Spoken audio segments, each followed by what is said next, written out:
Break news చూస్తున్నాం. తిరుమల మొదటి ఘాట్ రోడ్డులో ప్రమాదం జరిగింది. ఒకటో మలుపు సమీపంలో కారు కొండను ఢీకొట్టింది. ఆ కారులో కర్ణాటకకు చెందిన భక్తులు ప్రయాణిస్తున్నారు. వారంతా స్వల్ప గాయాలతో బయటపడ్డారు.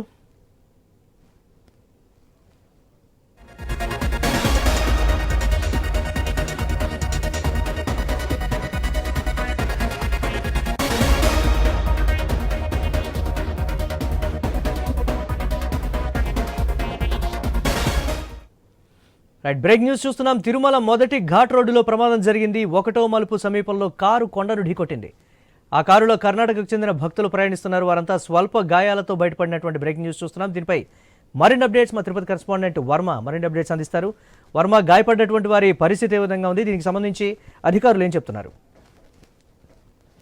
మొదటి ఘాట్ రోడ్ లో ఈ ప్రమాదం చోటు చేసుకుంది. కర్ణాటక చెందిన ఓ కుటుంబం తిరుమల శ్రీవారిని దర్శించుకొని అనంతరం తిరుగు ప్రయాణం అవుతుండగా తిరుమల నుంచి తిరుపతికి వెళ్లే క్రమంలో మొదటి మలుపులు అతి వేగంగా వెళ్తూ దాన్ని కంట్రోల్ చేయలేక ఆ మలుపు దగ్గర కొండను ఢీకొన్న పరిస్థితి అయితే ఉంది. అయితే అదృష్టవశాత్తు భక్తులంతా కూడా, ఇందులో ఉండే భక్తులు స్వల్ప గాయాలతోనే బయటపడ్డారు. ఇందులో చిన్నారులు కూడా ఉన్నారు.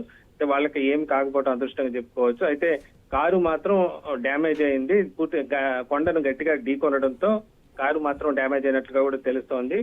వెంటనే ఈ సమాచారం అందుకున్న వైద్య సిబ్బంది అక్కడికి చేరుకున్నారు. వారిని భక్తుల్ని ఈ తిరుపతిలోని రుయా ఆసుపత్రికి తరలించారు. అయితే వైద్యులు మాత్రం భక్తులకు స్వల్ప గాయాలు అయ్యాయి కాబట్టి పెద్దగా ప్రమాదం అయితే ఏమీ లేదని చెప్పడం జరిగింది.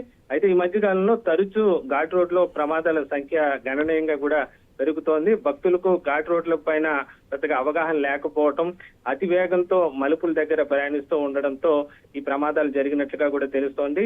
దీంతో ఇప్పటికే టీటీడీ ఈ వేగానికి సంబంధించి పరిమితులు ఉన్నప్పటికీ కూడా దాన్ని భక్తులు పాటించకపోవడంతోనే ఈ ప్రమాదాలు మళ్లీ పునరావృతం అవుతున్నట్లుగా కూడా తెలుస్తోంది. దీంతో వేగ నియమాలు పాటించాలని కూడా భక్తులకు టీటీడీ సిబ్బంది తరచూ కూడా సూచిస్తూనే ఉన్నారు. ప్రస్తుతం ఈ రోజు అయితే అదృష్టవశాత్తు వాహనం ధ్వంసమైనప్పటికీ కూడా అందులో ఉన్న భక్తులు మాత్రం స్వల్ప గాయాలతోనే బయటపడిన పరిస్థితి అయితే ఉంది. Murali, right, thanks for updates Varma.